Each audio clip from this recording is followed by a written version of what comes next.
A little bit. You know, the weirdos never find other weirdos weird. I'm always weird. And that's a good thing. It's a good thing. More people should hang out around other weirdos. Oh, hell yeah.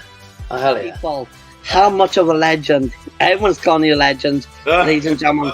Thank you. What's up, Jamie? God, I've seen so many people that I know. Hey, I want to do a quick shout out to my little buddy Scott Kelly Duffy, who's watching. He is a diehard member of the Way of the Cobra Dojo. So I want to say hi to him and everybody else who has bought my book and become a part of the Way of the Cobra Dojo.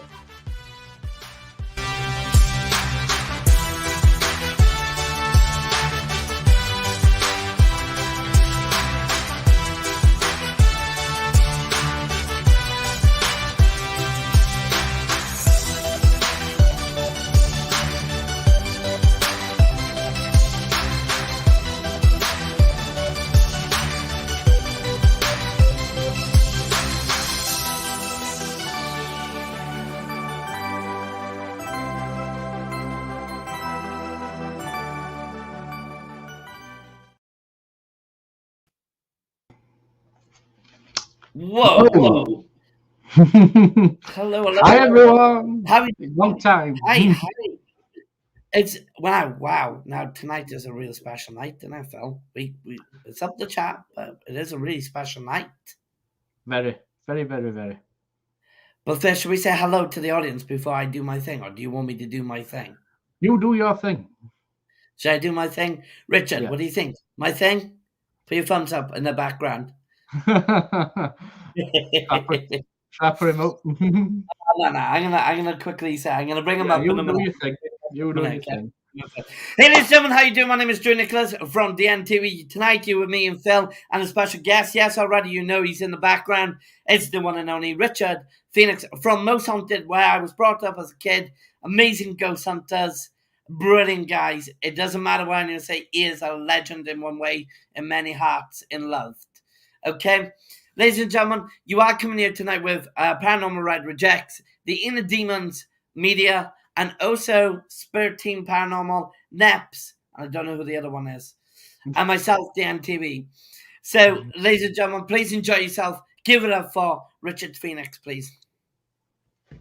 How are you doing? Hi, hello. I'm doing good. How are you doing? I'm very well, extremely well. Thank you very much. Merry Christmas to you, buddy. Oh, God, Merry Christmas. 2 weeks tonight, Christmas Eve. Are you going to have a heart attack already for Christmas? I'm bloody am.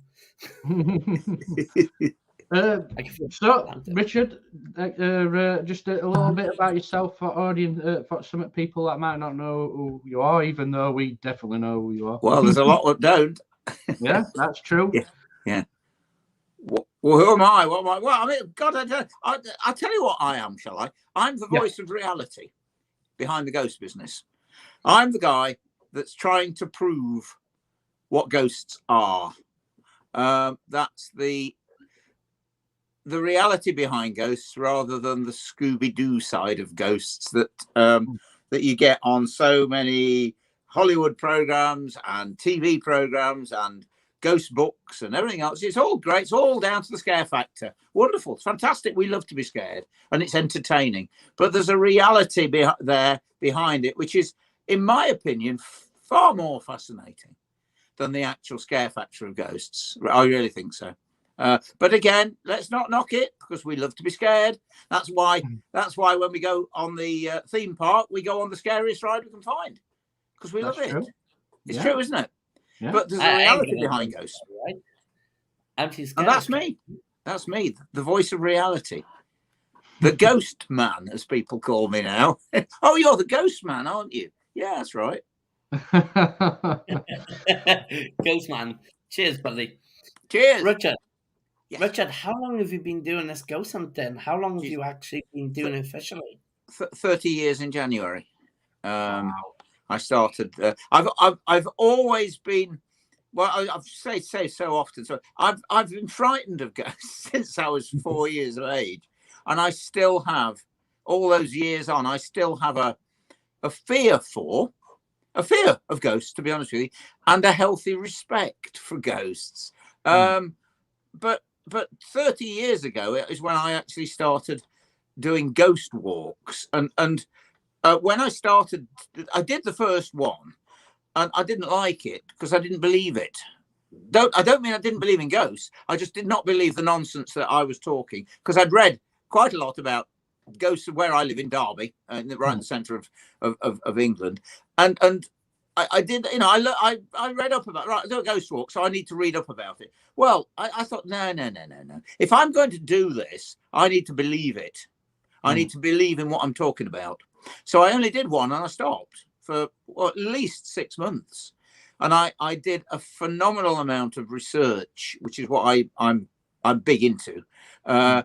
Research it and find the history behind it, and then came back after that, basically, to be honest with you, believing in what I was talking about to the people, and it's taken off in a huge way. 30 years on, I mean I was out 11 nights before Halloween on the trot, every night.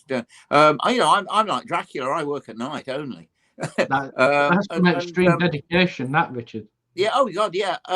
It's snowballed, and there's no stopping it. Ghost walks, tours, trips, everything I now do. Books, DVDs. I've done 54 DVDs on ghosts. That's incredible. Basically, 37 counties of Great Britain. Ghosts of Lincolnshire, ghosts of Leicestershire, ghosts of Northern Ireland, blah blah blah. And so I don't know. Because I had to research it. That's what I'm still doing. 30 years on, I'm still seeking the truth, still trying to prove what ghosts are, why they're there, who are they, why are they still there, what happened to them that's caused them to be there, what can we do for them? Yeah. Well, what do you mean? What can we do for them? They're ghosts. Yeah, I know they're ghosts, but they were human beings once, and they're trapped. Some of them. Some of them are some of them are there and don't want to be there. Some of them are there because they do want to be there. So, that's the whole crux of the matter.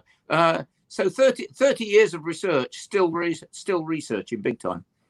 Yeah. I mean, as you were saying, even ghosts needs help. So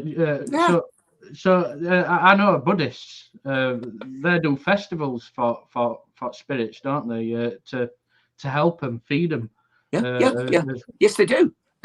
As the Mexicans, they have the Day of the Dead, don't they? Where the spirits come back, and and this happens in other places as well.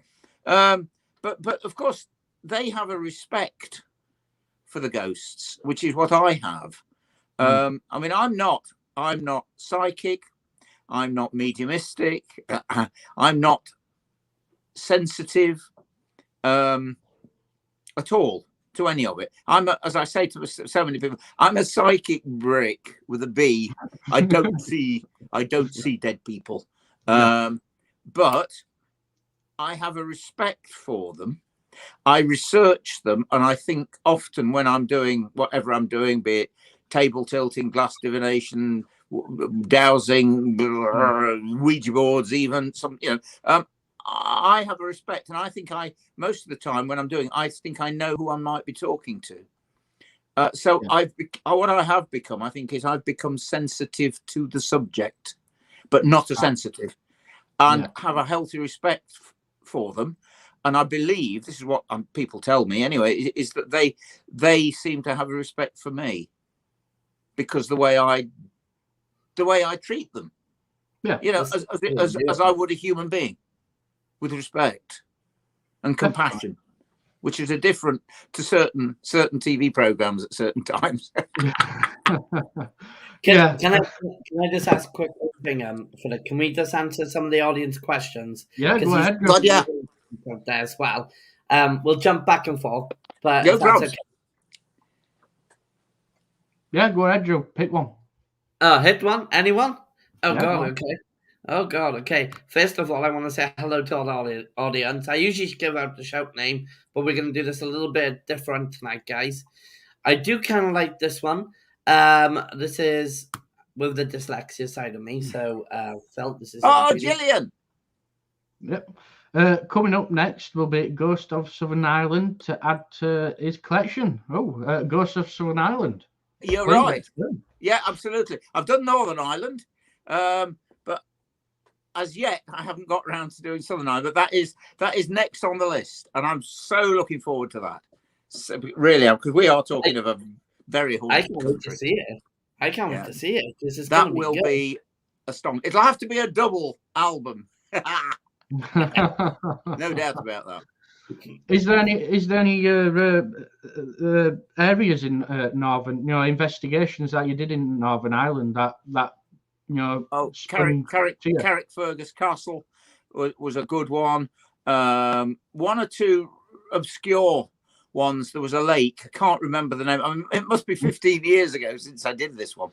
There was a lake somewhere, and an old guy lived in a lovely little cottage. See, the fabulous thing about Northern Ireland compared to Southern Ireland, it's still as Ireland was, because obviously in Southern Ireland they got a phenomenal amount of European money, and all of their they've left their old cottages and moved into modern houses with I mean the whole in my opinion, forgive me guys, but the whole of Southern Ireland now looks like a modern estate with UPVC windows, and whereas Northern Ireland's not, because we're British and we ain't got the money that there was in Europe. And so a lot of Northern Ireland still as Ireland was, which I loved. I found that incredible. I found a completely derelict village with an incredible story of a banshee that used to hover over the house. I mean, guys, it's it was a good one.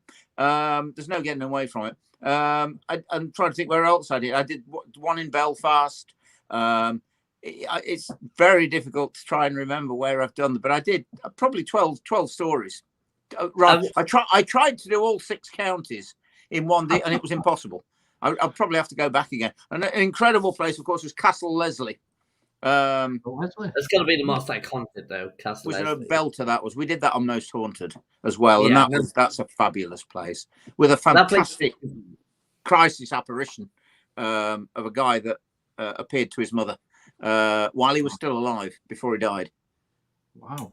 Yeah, incredible story. Norman Leslie, his name was, and he was killed in 1915 in I'm trying to think where. Obviously in France, the First World War. But she actually saw him.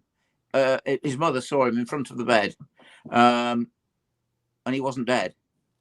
It's a crisis apparition. He actually projected his image to Mum. It's incredible. Yeah, but some good stuff. But there'll be some probably even better stuff in Southern Ireland because it's bigger. Have you ever done like Waterloo in Ireland? Sorry, Waterloo. what?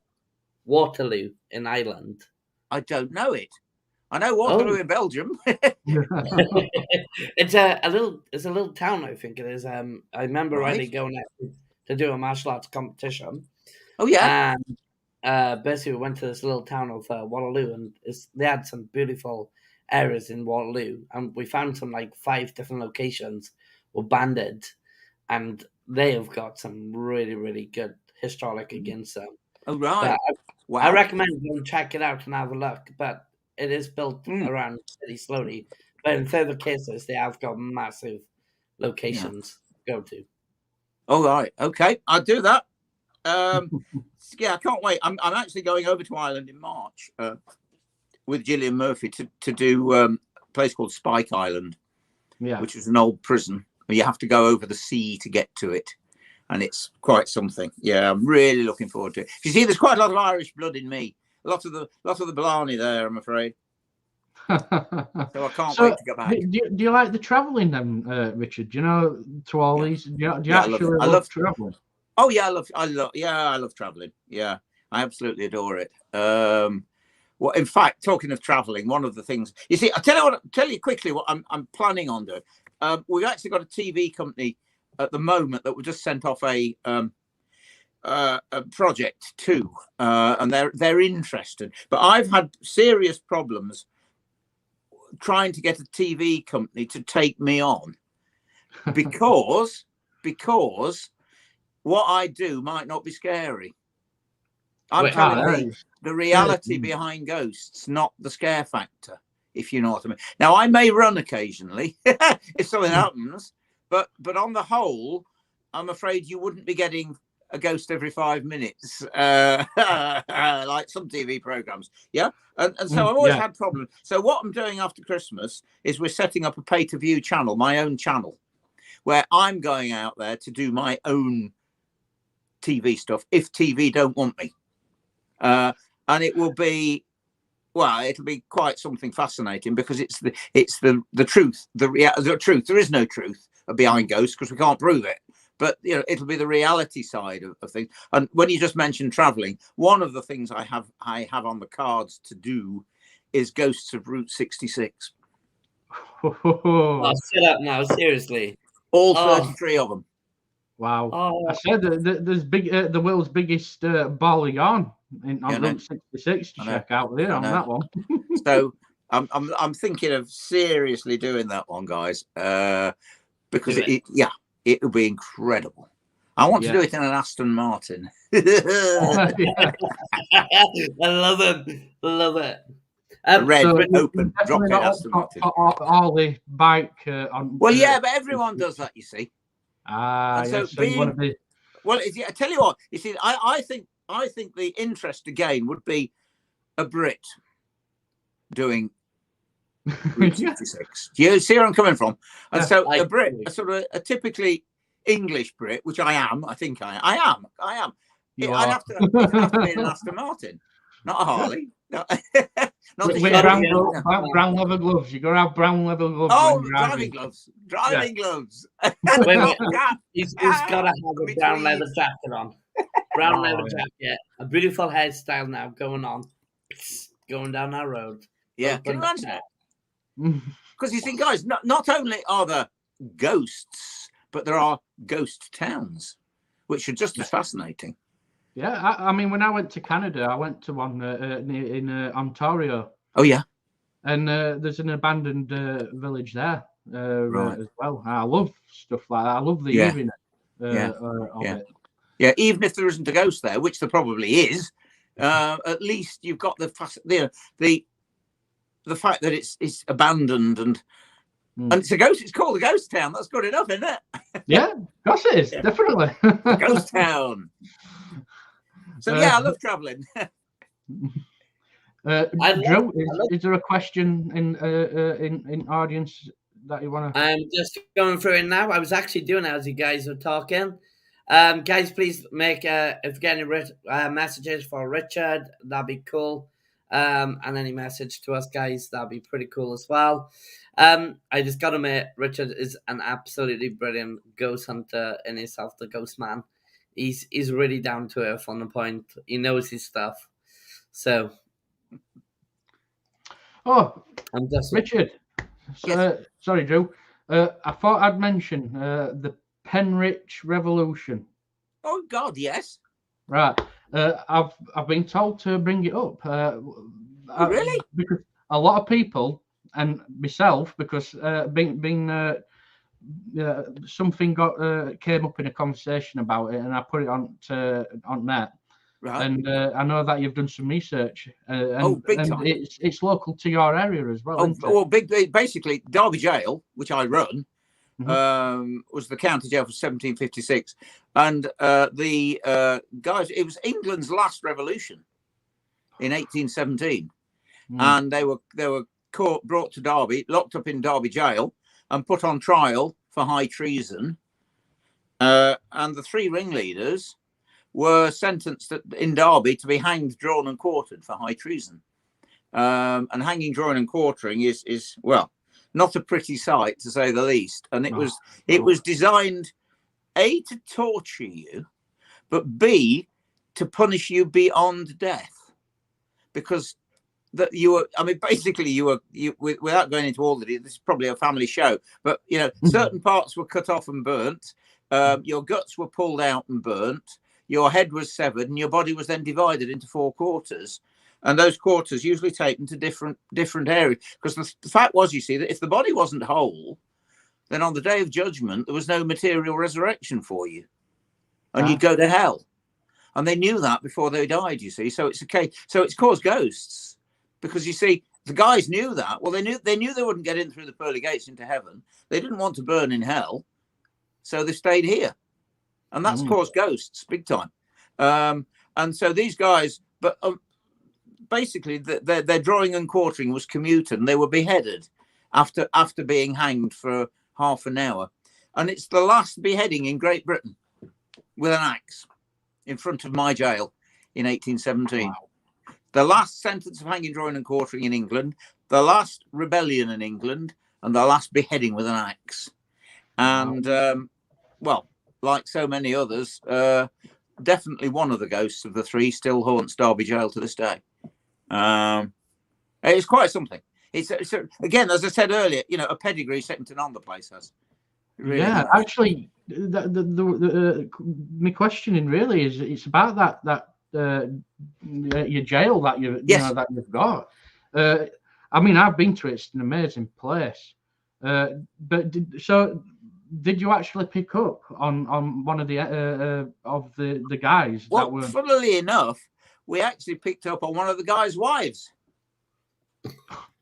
Now then, a guy called Isaac Ludlam, and he was the oldest of the three. He was a stone getter, worked in a quarry, all right, and he was quite religious as well. So if any of the three would still be hanging around, he would, because he was religious and he knew very much all about Judgment Day and purgatory and all of the terrors that the church has preached, if you know. And we were doing a seance one, and I this lady came through, and we got her name and everything. Yes, it was Mrs. Ludlam, and she was actually at the execution, would you believe, of her husband.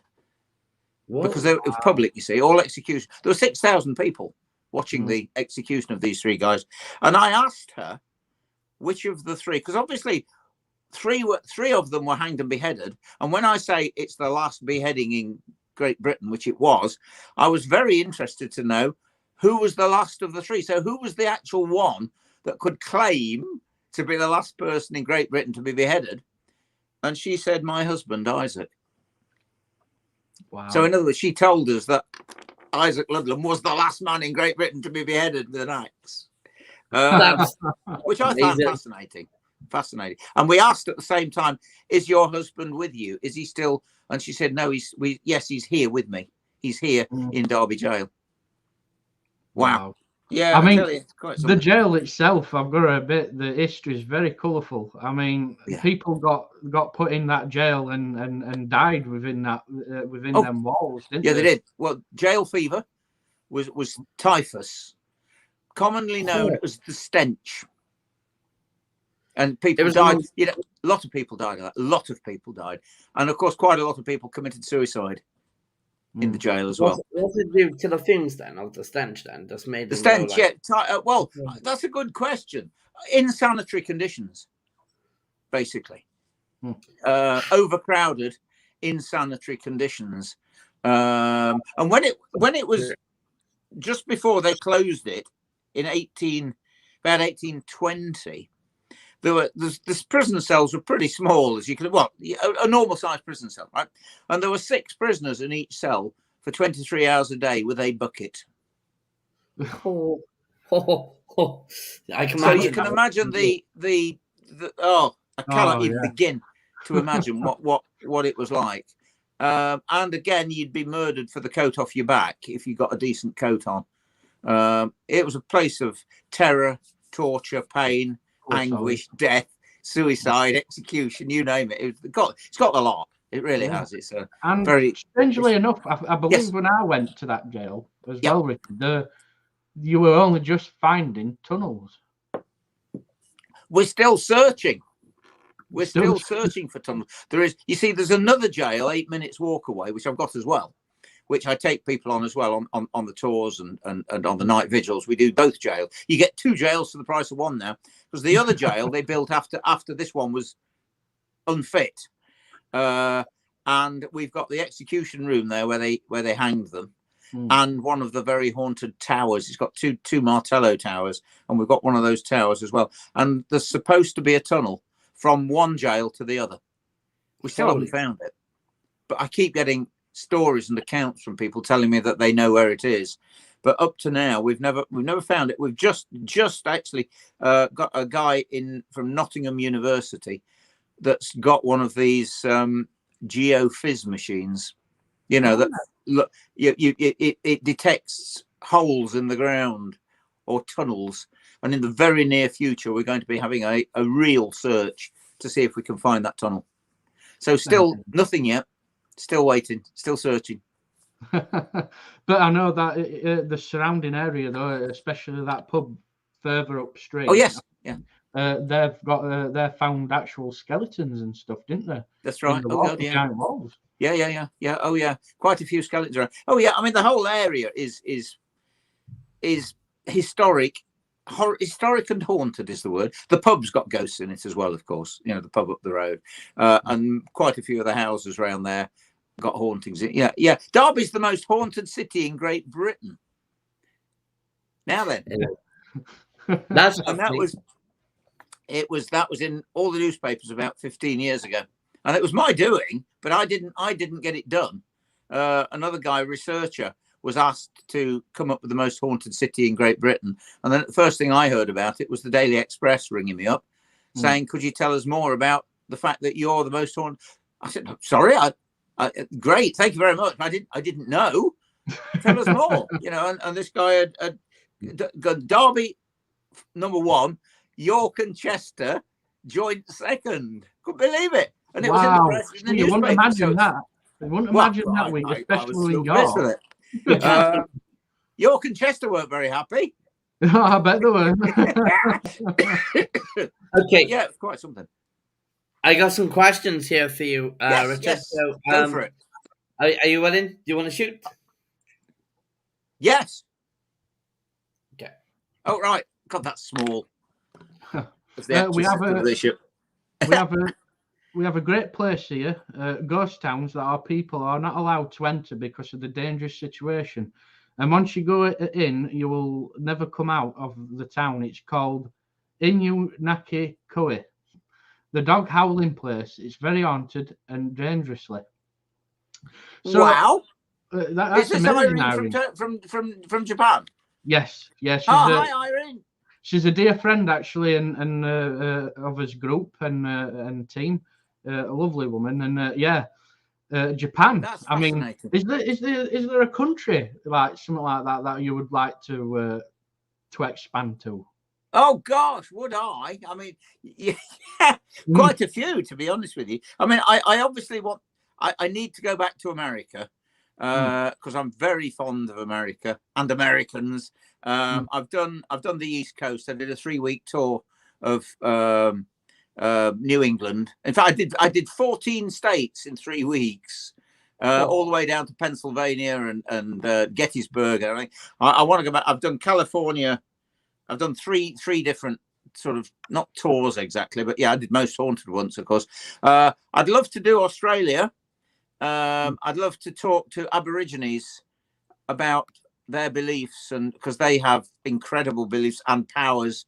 That would be amazing, because I don't hear much about Aborigines, and then I need to know more, because they have all sorts of strange. I mean, one of the things, guys, one of the things that they do in not so much now, but as they did, because obviously living in the bush and as they did and in remote places, one of the things that Aborigine parents used to do was teach their young children, to dowse, to find their way home, just in the same way as a pigeon finds its way home. Yeah, just the same as drop your pussycat in Portsmouth tonight, and a week later it'll be back on your doorstep. I mean, how? Has it got built-in sat nav? Yeah, yes, it has. It's magnetite actually in the at the top of the beak, but we have it as well. We can do it, and what they do is they teach the children to walk round and round in a circle, going thinking, mum and dad.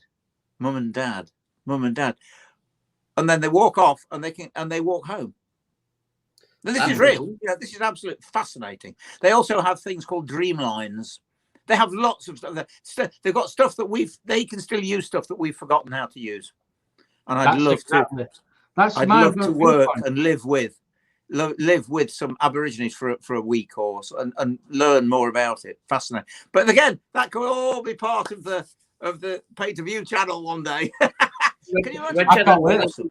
going to be coming with you when you go. Just to let No you know. problem. The more the merrier. I'll jump on the plane with you. We go crazy. Great stuff. Great stuff. I'd like to do Canada. Love to do Canada. You see, I tell you what, it's very interesting what Irene's actually said, because my take on it has always been, and correct me, guys, if because I'm not an expert. I'm just a guy that's fascinated by the whole subject.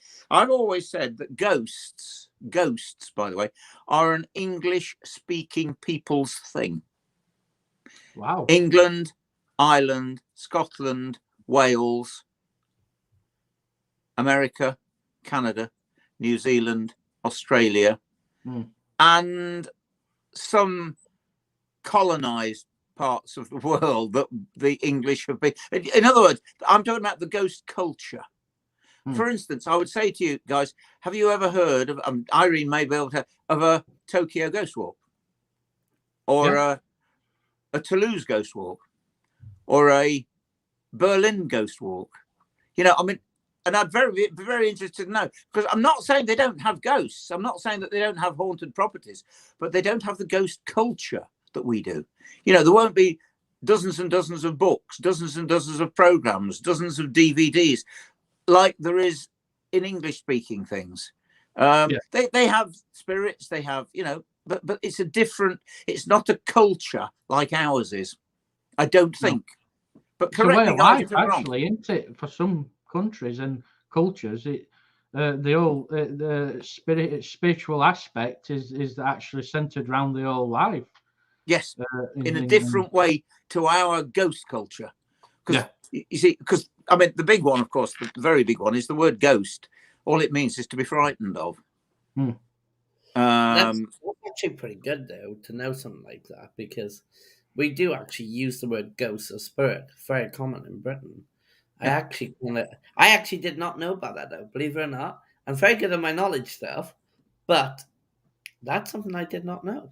And Wait, didn't know about like how we speak in terms of like ghost, and with a different country. Yeah, they don't, because I say ghost without going into the whole story of it. The word ghost is actually a Proto-Indo-European world, which is about 4,000 years old, and it's Ghoidz, and it's pronounced goist, and it means to be frightened of, nothing more than that. And from that word came the Old English word ghast, Ghast, which of course, have you ever been aghast at something? Have you ever seen something ghastly? It's frightening. So in other words, we're frightened of what we don't understand. That's one of my many phrases: don't fear what you don't understand, but we do. And so the word ghost actually should, in my opinion, should be changed straight away to energy. I mean, to be honest, that's what it is, and that's what we are. It's strange, Richard, because myself, I don't like saying ghost much. No, I like to say spirit at least. Spirit, soul, entity. Not entity. That's consciousness, ego, mind. Your mind. This is where by the way, this is where I'm coming at the moment, a big time. I've got lots of theories that I think that the mind is separate to the brain. I think the mind controls the brain, and I think the mind controls the body, and I think the brain is nothing more than the hard drive that stores the memory, not just memory, but it's the hard drive. And I think that the mind is separate, and because at the end of the day, the brain is 85% water. The mind is electromagnetic energy that is within the body, and that can't be destroyed, because the first law of thermodynamics: you can neither create or destroy energy. You can alter its state, and that does alter, because when the vessel that holds the energy, the body, when that dies, that electromagnetic energy that's the mind, goes on. It has to go on, because you can't destroy it. You can alter its state, and the state alters, and it sort of goes into back into this lake, I think, of energy, universal lake of energy. I like it, and my brother actually came across that himself, saying that when your soul leaves the vessel, yes, and it goes back to a universal. Yes, it does. You've got it. Yeah. What happens to it then? I don't know. I mean, in obviously in Hindu and that sort of stuff, it's brought back out again, and it comes back in like a production line. But I don't know about that. I'm not sure. But that's another thing why I think past life regression is real, because I love it. But some people have. It's a bit like passing your driving test. Some people take 5 times, so you have 5 past lives. Somebody else might have passed first time and gone on to the next level. But oh, come on, there's so much more to this. Guys, there's so much more to this than running around being scared of ghosts. Yeah, like TV programs do. I'm going to totally agree with that. I've got to admit, right, our John will absolutely He would love it. Yeah, he could talk to you forever. He has got loads of things. He is exactly like you, Richard. Because you see, but that's the problem with I keep going back to Halloween. I mean, it's all the TV programs. It's all scare factory. It's all fright nights. It's all fright this day you come on our event, day you all the time. I mean, for God's sake, guys, it's a bit like going fishing and being frightened of ghosts, being frightened of fish. Oh my God, I've caught a fish. Oh, I hate fish. Yeah, running away when you catch a fish. They should be thrilled to bits when they find a ghost, not run away from it. But that wouldn't make good TV, would it? It would in a way. It would. I think it would. If you yeah. But they all think they've all got the wrong idea, guys. Trust me. Sorry. Do you actually implement that? Implement that type of your theories with this when you do your Halloween event? Oh yes. Oh God, yes. Yeah. But I mean, I must just tell you guys, I had the most incredible incident in Derby Jail on Halloween. Oh, please tell. Oh boy, yeah, I'll tell you. I don't want people to be scared now. I'm only joking. Come on, go ahead, Richard. Right, okay. Well, no, it wasn't scary. Right, I'd done 3 events on Halloween. I started at 4:30 in the afternoon, and I finished at 10:30 after the 3rd event I did. And then I thought, right, I'm going to do another one. I'm going to do ghost stories for Halloween in Derby Jail, in front of the fire, and invited any of the people that had been on the events to just come along. We got a bar, spirits behind the bar. And so, come along and we'll do ghost stories for Christmas. And I'm sat there by the fire on a stool with my glass of whiskey on the on a table in one of the rooms there, right at the fire burning. And I'm just talking and doing a ghost story. In fact, I was actually talking about my dad, the ghost of my dad that someone saw sitting in the passenger seat of my car. Wow. And all of a sudden, my whiskey glass just moved. Hang on, here we go. Turn it down. Here, there's a whiskey glass. My whiskey glass suddenly went and threw itself off the table. Wow. And smashed on the floor. And I kid you not, guys, Mr. Credible here first thing I did was, well, you'll see my face. It's on YouTube, by the way. There's absolutely no possibility it could happen. But the first thing I did was, because I'm sure you all know that if a bar's wet, you've seen glasses slide along the bar. Yeah. If someone spilt beer all over the bar, yeah, it'll slide. It'll slide. So the first thing, I'm up there, hand on the table. Is it wet? No, it's not. Young lady got up. She put her hand on just to check. No, it's as dry as a bone. The next thing I'm doing, I'm going banging the table like that to see if the glass will move. It doesn't move. And there are 2 more glasses on the table at the same time. This one glass just moved slowly and then threw itself off the table. And even worse, I lost my whiskey. Yeah, I was just thinking. I bet that weren't a cheap whiskey, and it was a. It wasn't. It was a glass of Jameson's. but I guys, I'm the guy that ticks the normal boxes, and I've ticked every box there is possible to try and disprove it. I can't. It's one of the best things that's ever happened to me, apart from seeing a ghost, of course. But it really was, and it's on camera. Mm. But here's the best bit: I got stick for it for two reasons. Oh, it was Halloween. It was even better. It happened on Halloween. It's number one. And the second thing is, people will say, well, why did you have the camera pointed in that direction all the time? It wasn't a ghost hunt. I was just doing, it was live, by the way. It was a live ghost stories for Halloween. So, of course, the camera was on me. And you know what I mean? Because it wasn't a ghost. We weren't doing an investigation. Yeah. So, never mind knocking that. It was just ghost stories for Christmas. And that's so often when it actually happens, isn't it? When you least expect it. Oh, definitely. I mean, I had an incident happen at Castle Menzies up in Scotland. Oh, yeah, I know it, yeah. Yeah, a magnificent building history. And obviously, we all rebellions and yeah, Boniface Charlie stayed there. Yeah. Yeah, it was amazing. Must have spent near enough all at night.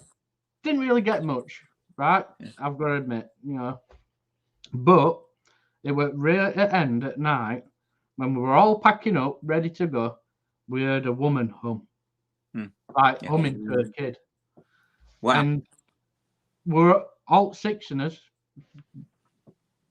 We could not say a thing about it. Yeah. Because we're all ready there. We're all there, and everyone heard the exact same hum. Yeah. But there was nobody going, will you do this? Will you do that? Is there anybody there? Will you make a noise? Will you say no? In fact, you're going home. Yeah, exactly. I know. Same with me there.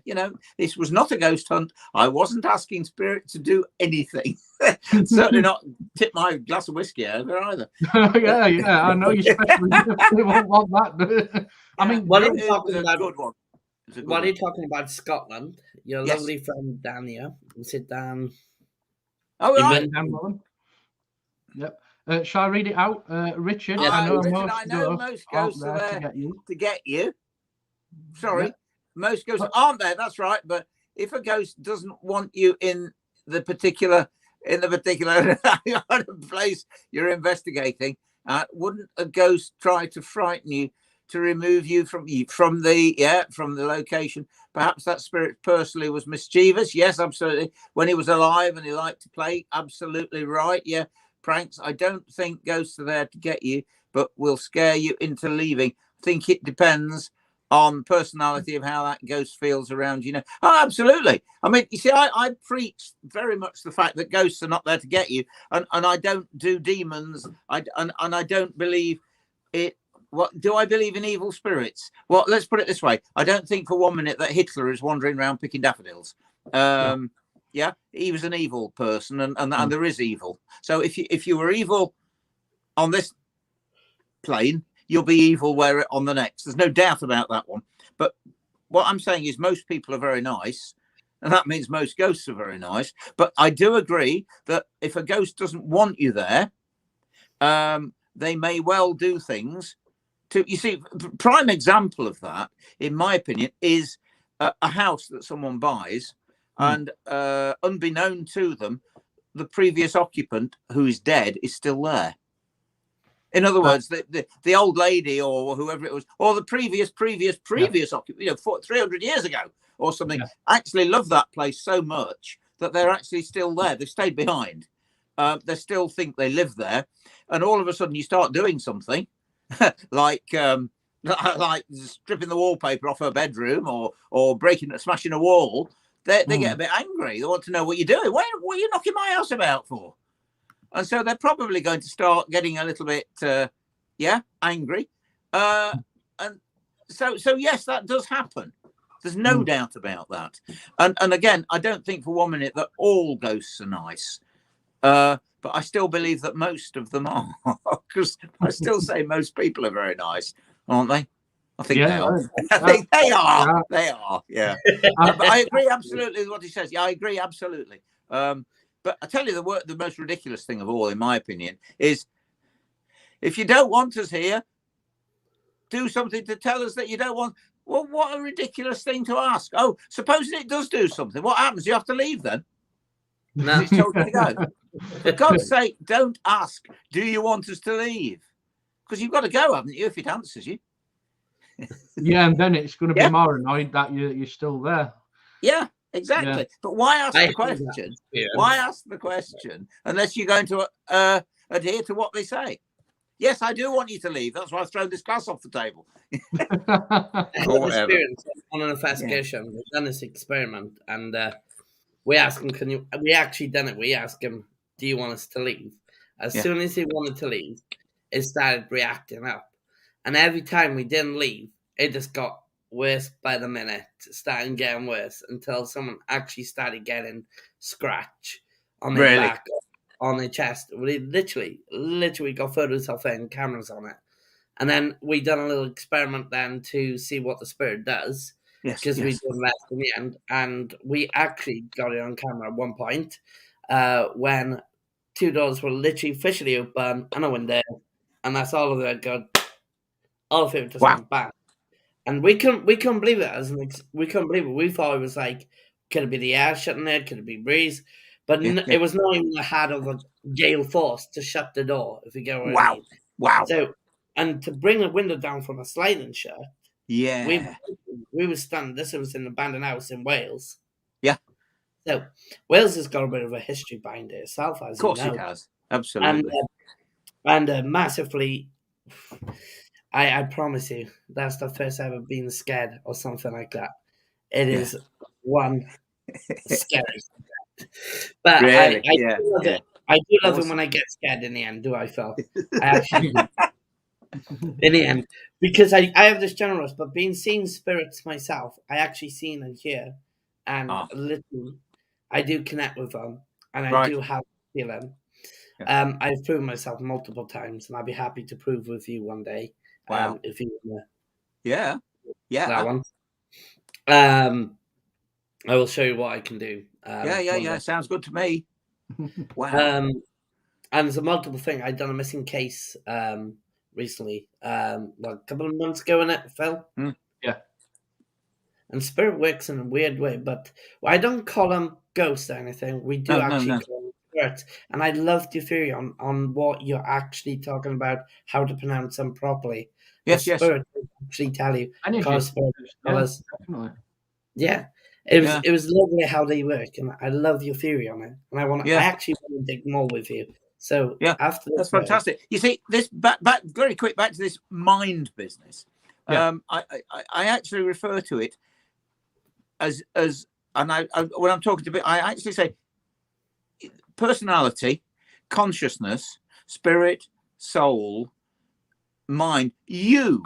And I go, you, and people, what do you mean you? I say, you. And I say, there's only one you, on this planet or in this universe. There's only one. There might be some doppelgangers out there that look like you, but there's only one you personality-wise. On the whole planet, there's no... Your mind, your spirit, your whatever you want to call it, is unique to this vessel that it's in now until it leaves that vessel. But it still remains you. And that's why, if you was evil, the you would still be evil when it passed into the lake of energy. But it's still there.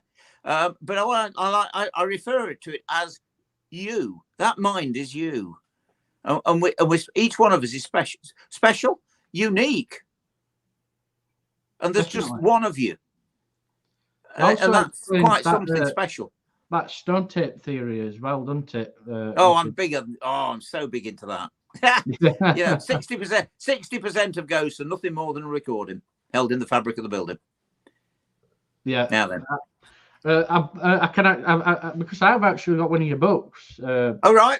And you were explaining stone tape theory is you give off a certain frequency every day, don't you?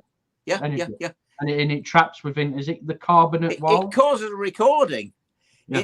In the stonework, in the brick. Stone is made of silica, which is a semiconductor, and the redder the sandstone in a building or a castle, and the redder the bricks or the redder the clay, the more iron oxide there is in it, which is rust, which is magnetic. So you've got all the components there for the same as an old-fashioned cassette tape or a mini tape, it holds a recording. So does a brick wall.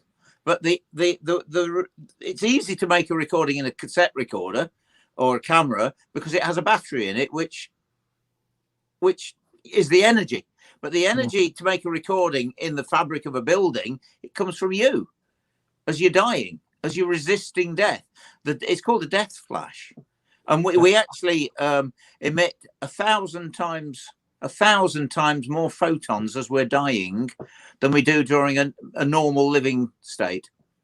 And that's known as a death flash, which causes it's the image of a dead person, basically. And that's what I think. And people see it, and they see it's an image of a dead person. They call it a ghost because they're frightened of it, because they don't understand it. Yeah, I know what I mean. I mean, there's been an instance where I were on an investigation. There's a near where I live, near Coningsborough. There's a viaduct, an old Roman viaduct, and some people sadly has passed by committing suicide there. Oh. Yeah, and there were this one particular night I was doing an investigation, and I heard this awful scream, and it was coming from behind me, and I thought, "Oh my neck, has someone jumped?" Yep. And I looked behind. We all looked, at the bottom where the bridge were, because there must have been about 5 or 6 suicides within a certain amount of time. Wow. And yeah, we heard it. It was terrible. We thought someone actually committed suicide, so we went to area. Gosh, absolutely nothing. Yeah. So in other words, you got a recording, I believe, of the last moments as they were dying, screaming, and that because obviously the only thing that can be recorded is vision and sound. You can't record a smell. You can't record a sense. You can't recall a smell. I've done that one, but so in other words, you not always do you see it, but you can sometimes you hear it, and that's an audio recording, isn't it? Which I think is, and I honestly think that makes up. I mean, it's only me that says 60%. It might be 55%, but I think it's logic. That it's possible. And one of my other phrases is today's magic will be tomorrow's science. We can accept today that you can record onto a cassette tape, and that's a bit old-fashioned now. But 100 years ago, that would be considered impossible magic. Yeah, wouldn't it? Exactly. Yeah. And definitely. I'm saying that you can also record in some form into the fabric of a building, and people see it or hear it, and they call it a ghost. Yeah, because they're frightened of it. I think this has been amazing. We are coming slowly to the ending, guys. Oh, that's a shame. No, it's not a shame. We want more longer. That's what we want now. Yeah, right. Yeah, we'll do it again sometime if you like. Yeah, definitely. That'd be great. I would let you. Please. Definitely. I'll bring my brother on there, Drew, and I think do that. He's really good. Like I say, he's like himself. He's got some good theories, and I think you'll both bounce off. Sounds good to me, because I'm learning all the time. I'm looking for new theories all the time. I am. Well, have a little look at the Witch Academy. I do, and we'll do. We'll do. Wow. Stuff as well. Absolutely. For people who's watching this live, please, if you're anywhere near, is it Derby? Yeah. Visit his places. It's open every Saturday, and then, but of course, we obviously do night vigils all the time. We take bookings for paranormal groups doing night visions. I do every month. We do a public night vigil where people can book onto, and then I do a Derby Jail ghost walk as well, which is 3 hours. 2 haunted pubs and a candlelit supper at the end of it. We scare you shitless on it as well. We actually do scares on that. We entertain on that one. So yeah, Derby Jail's is a good place to visit, I'll tell you. Drew, can I just ask a quick question? Yeah, go ahead. Now, Richard. Yes. When you were in Most Haunted. Yes. Did you enjoy your time in Most Haunted? Oh, Christ almighty, I had a ball. Yeah, I loved it. Yes, I had a fantastic time, and I thank them for what they've done for me, because my profile has grown because of it. They've done me the world of good. But I resigned, unfortunately, on Series 8 because I if a door slammed shut, it was a scary ghost. Yeah, always. But I wanted to go away and check, see if someone's left the window open because it's a windy night. I wanted to tick the normal boxes first before we investigated, and I wasn't allowed to do that. Yeah, it had to be a scary ghost all the time. For people who's watching, I did, and you do realise if you have a look through series as Richard's in, you do more or less often move away, don't you? Yeah. Kind of, you're there, and then you think, oh gosh, and then you go. Yeah, thank you. Yeah, absolutely. But I'll tell you something, guys. To be honest with you, there's a lot of things that happened on Most Haunted that I genuinely can't explain. Yeah, I really mean that. That's so it's a very good. We set the scene for all of the ghost programs that have come since. Yeah, and on to what when it comes to Most Haunted, it's what got me into near enough. Yeah, we wouldn't be talking now if it wasn't for Most Haunted. I'm going to give it on this one for Most Haunted, guys. I'm 29 years old, and you all know me as who I am, Kieran. And this man, I will shout out as a legend for me, because his experience at Most Haunted, no, I'm being truthful. This man learned something in my eyes. Watching Most Haunted was one of the best things I had experience with when I was a kid. And that's when my stuff started happening in 495 Pentagafron Road. There you are. Because we had a massive paranormal attack in the house. And if it weren't for you guys, my mum actually started believing me. So I just want to be truthful to you and say, you've done a good job. It's people like you who brought people like us to actually go and do it. But and I mean, I'll be like, nowadays when I ask people, have you seen anybody seen a ghost, heard a ghost, blah blah blah. 30 years ago, when I started doing it, I'd probably get, if I'd got 25 people on an event and I asked them that, I'd probably have 2 or 3 put their hand up and say they've story. Now, I'd probably have 15 to 20 people put their hand up, because now, after Most Haunted, people are prepared to admit it. Whereas before, people were frightened to admit it because they thought they'd be ridiculed. Yeah. It's created an incredible awareness of the paranormal. Yeah, definitely. I mean, I've been into this field myself for about 17 years. Yeah. And when I first started, the whole concept of spirituality and everything were taboo. Oh, I know, of course it was. You didn't get. You were ridiculed. You were. Yeah, not now. Now it's fashionable. Yeah. People are prepared to admit it. Tell you about their account all the time. I get this all the time from people now. Yeah, talking to them. And that's where I get my, not knowledge is the wrong word, but this is where I get what I believe in, and what I now talk to people about is from Joe Public talking to me, telling me that, giving me their accounts. They're not stories, they're accounts. Yeah, that's the difference. I've, as you mentioned as well, I have actually got one in my bedroom, but I was actually wondering: is it the stone tape theory that's happening? Is it a recording as such? But obviously, it was conscious because I asked it a question and it answered me back. Oh, well, that's not a recording.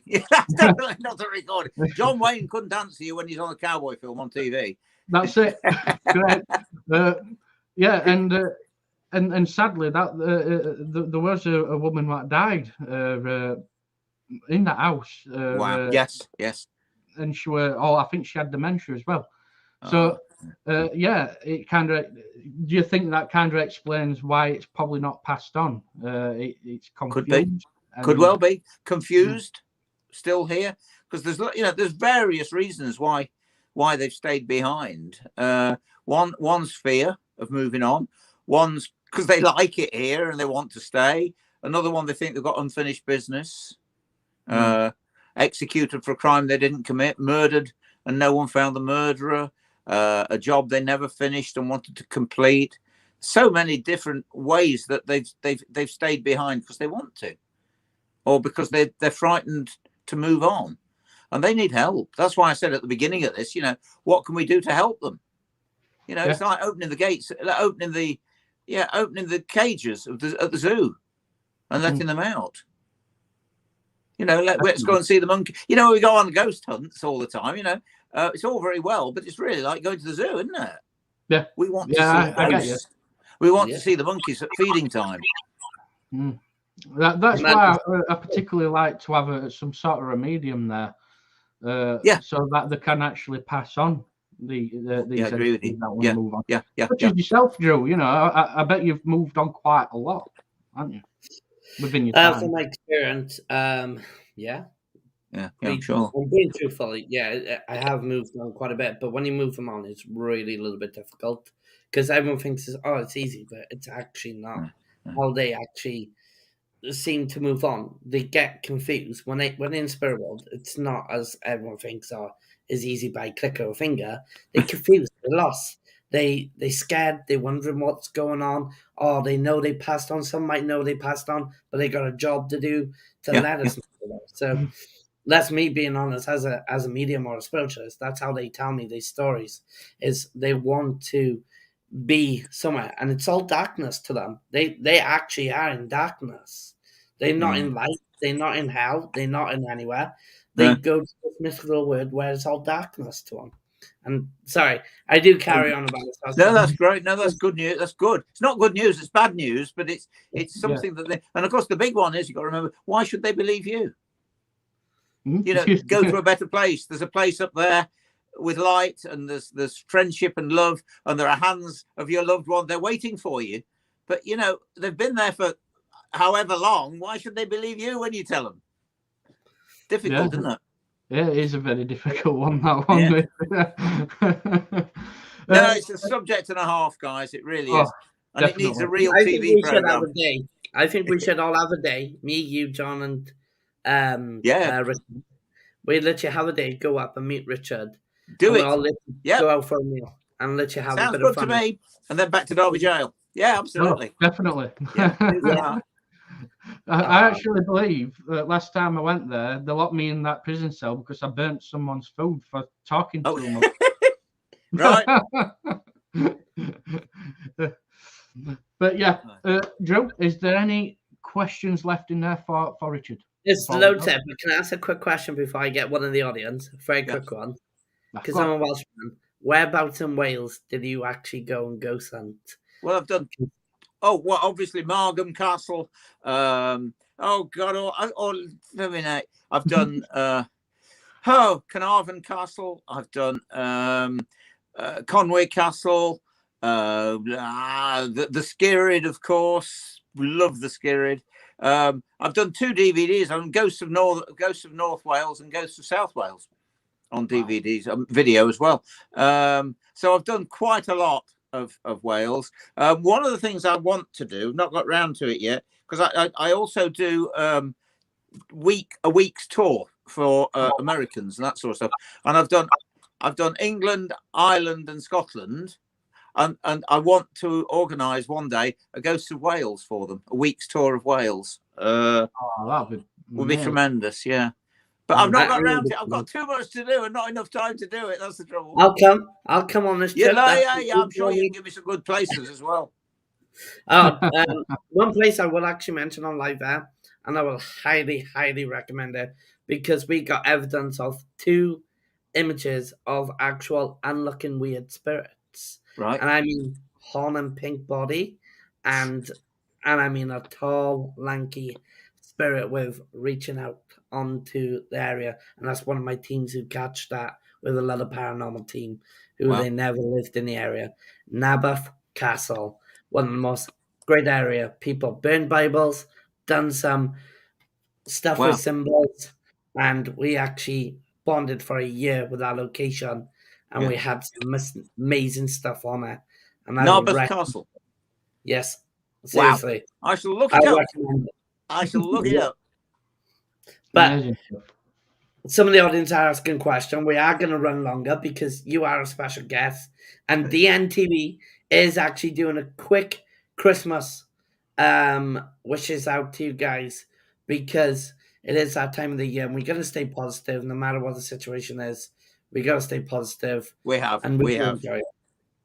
and we'll all support each other, no matter if you're alone here. Okay.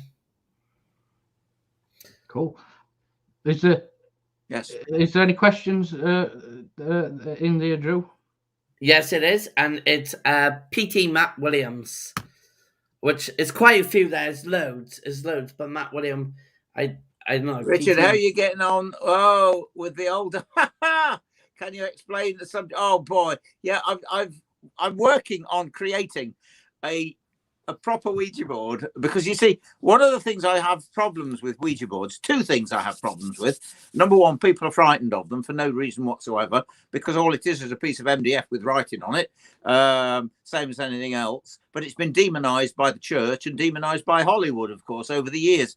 But one of the problems I have is that most of the time when I do Ouija boards, I get a load of gobbledygook.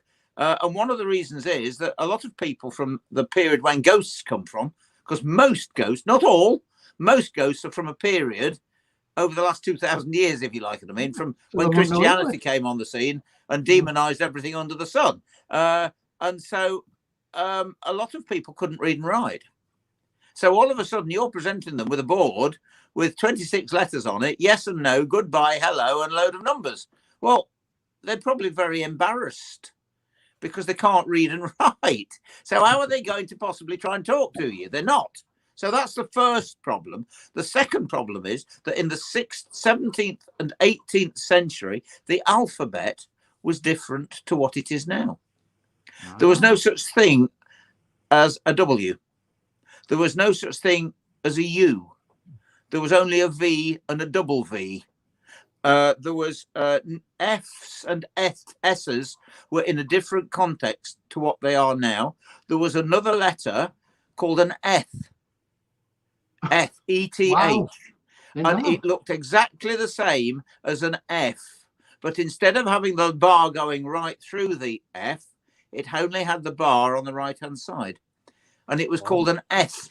And it, I was spitting then, and it's called an F. And it in old-fashioned times writing, that looked like an S at the front, but so the word started when it looked like an F, but it wasn't an F, it was an F. And then there's another one which is, I'm trying to think what it was Y-E, ye, and it didn't mean ye, it meant the. Yeah, and it was T-H-E. Yeah, and there's about 4 different things. There was no such thing. There wasn't a J. It was an I with a bar in the middle of it. So actually reminds me of. Sorry, so you try asking a spirit from the 18th century to start talking to you on a Ouija board when it don't understand where's my S gone? It's not there. Yeah. You see where I'm coming from? Yeah, so definitely. That's why a lot of the time I believe that Ouija boards are. I'd much rather just have a glass and say, move it for yes, keep it still for no. That glass, yeah, as in glass work. Same with a table, same thing. Move it for yes, keep it still for no. Yeah. I mean, pubs were designed in the same way, though, weren't they? Because, like the old boat, instead for actually saying the old boat on actual pub, they actually came up with a plaque with a boat on there, so that people know that the pub. That's right. Because an awful lot of people couldn't read and write. Yeah. And so it's very difficult presenting them with a board full of letters that they're actually embarrassed by. Give me your name. Tell me your name. Are you a man? Write it down. Do this. Write yes. Go to yes. Go to. I'm sorry, I don't understand. I can't read. Yeah. Yeah. So I'm not going to talk to you then. You've embarrassed me now. I'm going back to my spiritual plane. I'm buggering off. I'm not having anything to do with you. Yeah, really. Crazy. Yeah. It is. We've got another one here. Ask Richard about his experience of glass writing in. Is it? This is Gillian. Hello, Gillian. And Gillian should tell us about the glass. I can't remember what happened, but Gillian Murphy to me is an incredibly good medium, and she has an incredible way of talking to spirit, which I've never seen anybody do other than her. And she did it at Charleville Castle in Ireland, and she blew my mind. But I actually I need to talk to you again, Gillian, because I can't actually quite remember how you did it. Sorry, but yeah, something very special. And she got the glass to somehow, I think, spell out things that we couldn't do normally. It was mind blowing, I'm telling you. And I'm working with her in March in Ireland on Spike Island, which I hope we'll be doing. But Gillian, I'm sorry, my love, I can't exactly quite remember how you did it. All I know, it was very impressive. Sorry about that. Oh, Irish. Thy and thee, ye were words used unless you have studied Shakespeare or literature. You would never understand it, but I do because I study English. There you go. You see, yeah.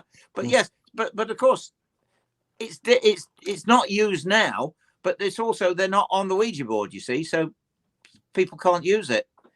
The person from the 18th century can't use it because it isn't on the Ouija board. And I am working now on my own Ouija board that has an old alphabet on it. I can't wait. But that won't work for all of them. Do you think, like, from the old days, though? Do you think, like, they used to speak Latin as well, didn't they? Yes, they damn well did. Do you think they still do it on the Ouija board, though? Do you think they will still use them? Good question. And it wasn't that long ago. I mean, just a quick, interesting bit of history.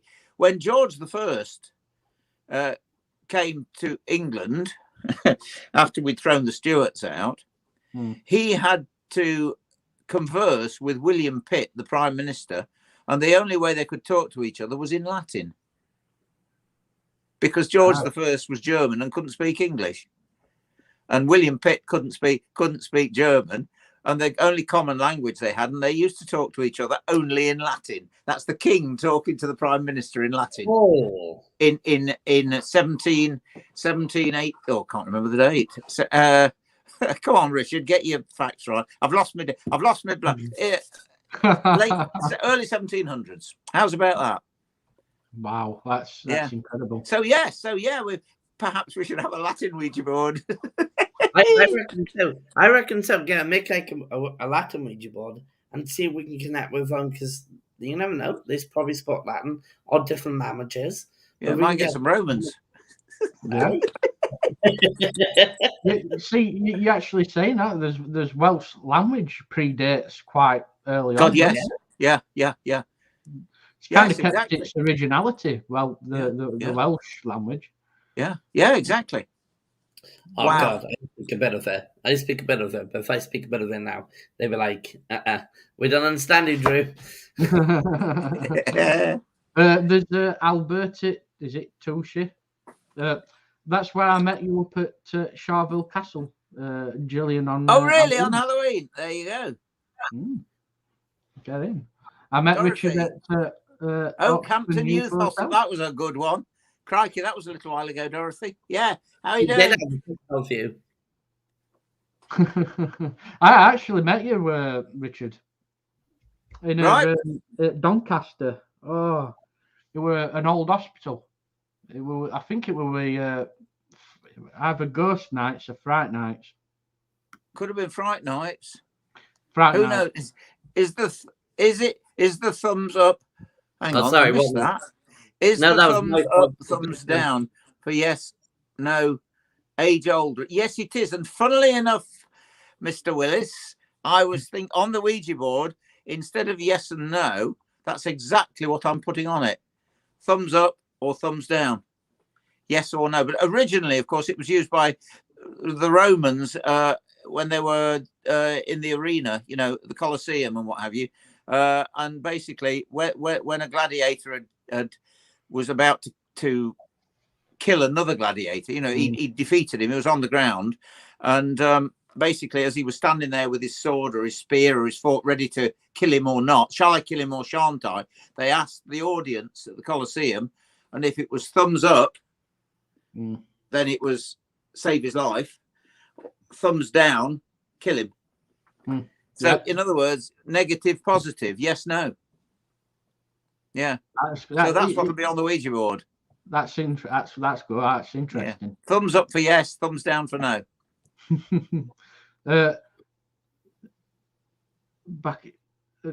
Alberta is still. Oh, Alberta is still safe and back or investigated after a small pause. Ah, right. Okay. Okay, I think we're done for a little bit. What do you reckon? Well, yeah. Thank you, Richard, for coming on. It's my pleasure.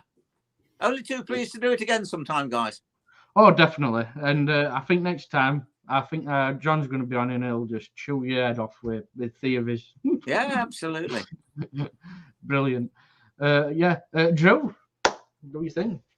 Richard, thank you for being an amazing guest. My you pleasure. are such a brilliant guy, lovely guy. And hopefully for the better futures, we'll meet up. And, yes, I'd love to. We'll get some stuff planned if you want. Yep, do that. Get in touch. Oh, I definitely will. You know I will. As soon as everything's fine, I'll definitely get in contact. I'll get the Great boys. stuff. Yep. And we'll come up straight up. Again, appreciate it. Now I'm going to do my thing. All right. Thank you very much. I shall disappear. Have a Merry Christmas, everybody. And stay safe. Yeah. Stay safe. Cheers. See you in a bit. Bye. Bye-bye. Ladies and gentlemen, once again, tonight, we have amazing Richard Felix on the show. What amazing night. All you guys had plenty of questions. If we missed any questions, don't forget, he will be coming back onto the near feature. He will be coming on soon again. He is an absolutely lovely guy from Most Haunted. And again, please go and check out Richard Felix and go and check out Derbyshire investigations as well with him and Ghost Hunts. Absolutely amazing. I think this night is being brilliant, Phil. Oh, yeah, smashing. Yeah, lovely guy. And yeah, what he says definitely makes sense. Definitely. It definitely does make 100%. I gotta admit, ladies and gentlemen, that was a great pleasure having Most Haunted on here. That's the very first time the NTV had a Most Haunted team member time to come here, and I'm feeling really pleasured. We have a lot of famous people as movie actors or TV producers or paranormal ghost hunters, and we as the NTV as an entertainment channel is really, really pleasure to work with most of them and literally have that one-time availability for them. And once again, the NTV grow beautiful into a big, beautiful flower, thanks to the audience and thanks to everyone else on the show. With all your support and comments, we do appreciate that.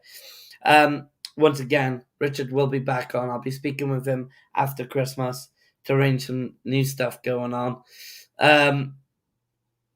Please enjoy the shows we go on from the Demon Medias to Teen Spirit Paranormal, Red Rejects Paranormal as well. And please make sure you check out all these pages and make sure you follow them and just have a bit of chat. That's all we're doing. It's a bit of an entertainment for you guys and enjoy yourself, especially what's going on at the moment. I think you guys need a little lift up.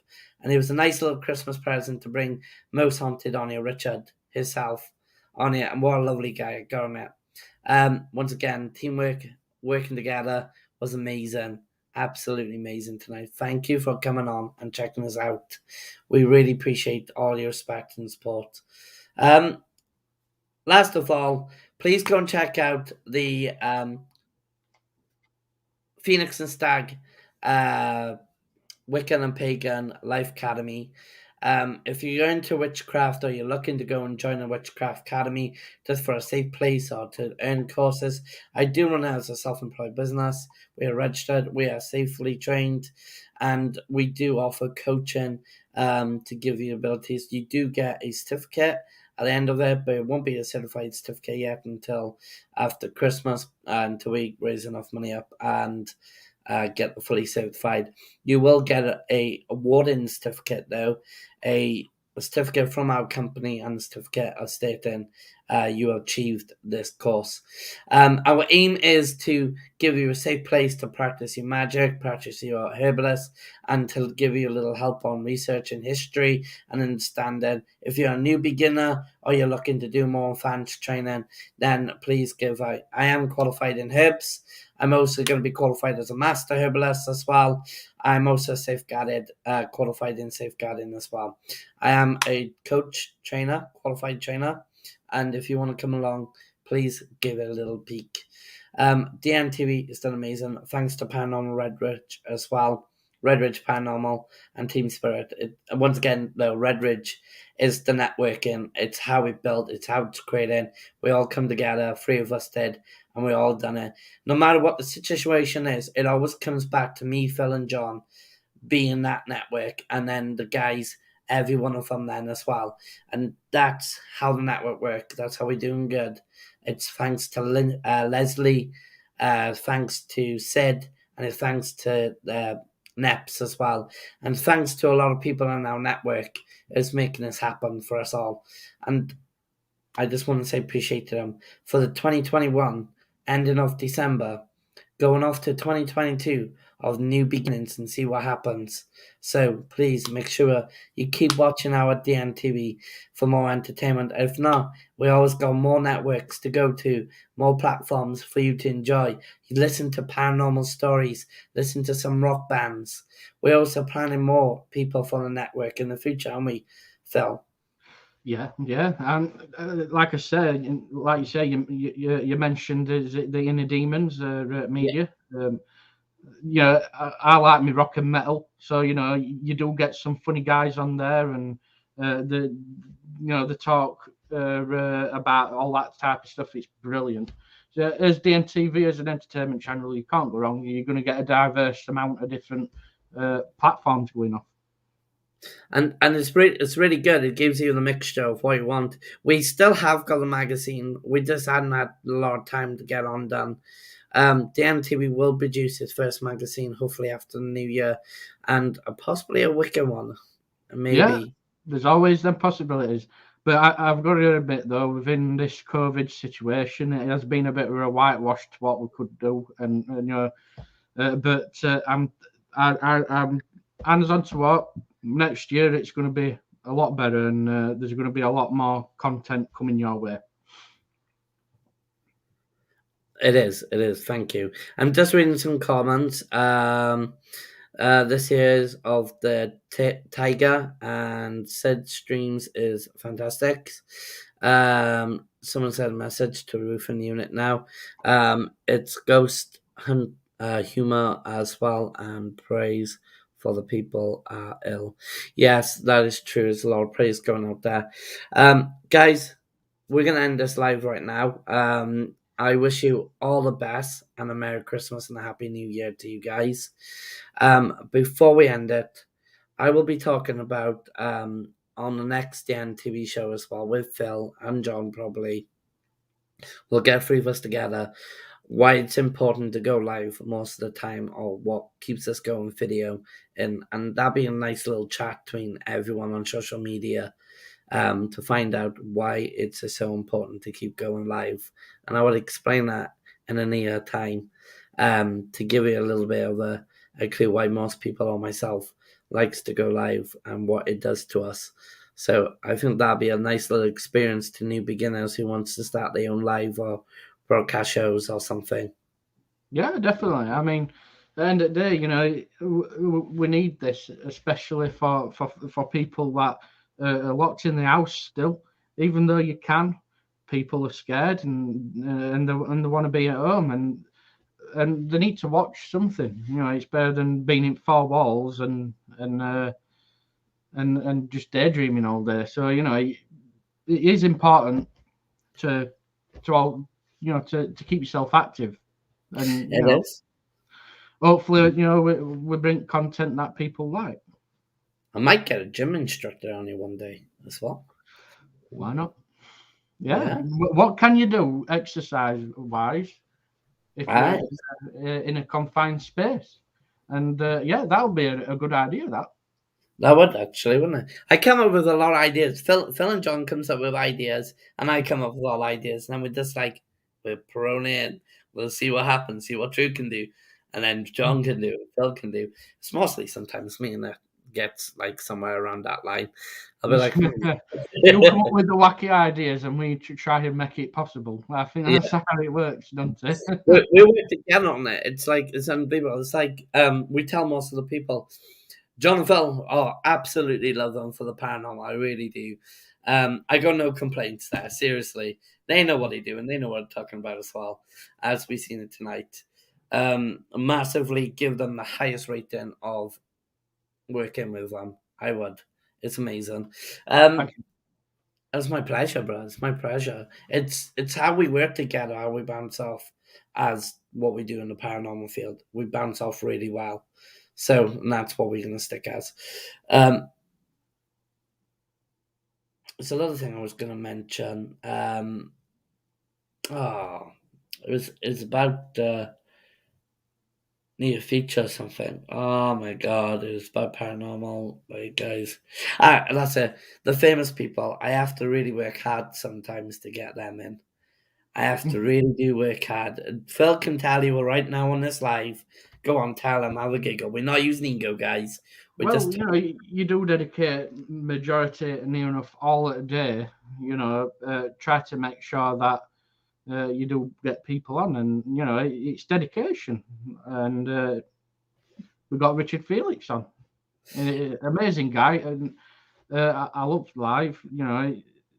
He's very knowledgeable, and I hope people liked it today. So yeah. It was down to the one lady for Richard, and I really appreciate her. We get bonded, and she works with him. And next minute, she told me, and I said to her, I always wanted him on my show, but I had trouble getting hold of him, so she gave me a handout. So that's it's not about how famous they are or what they are. They're human at the end of the day. They just got stories to tell us because they've been there, they live in it, and you're seeing it. Yeah, and that's 30 years. He's done 30 years. That's some dedication there, and he's still got that drive there, hasn't he? He's still there. He still wants to know what ghosts really are. Yeah. After 30 years. And it's some stuff I learned today, which is, I'm usually pretty good at my knowledge at points, but it's something I learned today. Yeah, every day is a learning point. It is. It's been a pleasure, and to everyone in comments, I hope you have a rest of your day. I hope it turns out good. I hope it turned out brilliant for all of you, and I hope you did enjoy the show tonight. Please leave us a recommendations on how you think the NTV doing. We are planning a recommendation page, or what you think about the NTV. We are planning on it to build up a page so you guys can leave how many rates you want to put on it, and what you think we should do. I think that'd be nice for the audience to have, like what they do for the reading, a recognition for my readings. The NTV can have a recognition for how we doing and how we doing brilliant. Good. Yeah. All right, ladies and gentlemen, have you got anything to say left, bro? No, other than God bless and love, light, and blessings. Okay, and myself, blessed be, and have a beautiful night. And let that nice cold air hit you a little bit, just to cleanse you a little bit. Because a nice cold air is always fresh to know. Okay. Yeah, it's not fresh. I'm wearing this big thing. It's freezing. I'm trying to save money here. It's not going to happen. You know this. I had to stick eating on still. It's that cold. If you're just checking up on YouTube and you're just checking up on Facebook, please watch the repeats. Please watch our show on repeats. We have officially finished now for the night. Have a great night. Have a blessed night. Make sure you look after yourself, okay? Phil, you know what you got to do, brother. You know what you got to do. Wait, are we doing this already? Yeah, that love art thing. I can't do it. Oh, do you want to do that? Oh, wait. Yeah. See, that's it. You got it. Brilliant. I can't do it. Let's play your phone like that. Point them down to south. There you are. Yeah, and just point your fingers. There you are. You got it. Okay. Once again, thank you. Enjoy yourself. This is me and Phil for tonight from the NTV, Paranormal Redridge, and all the other nice platforms we're with. Make sure you follow them and make sure you catch up on the story. Good night.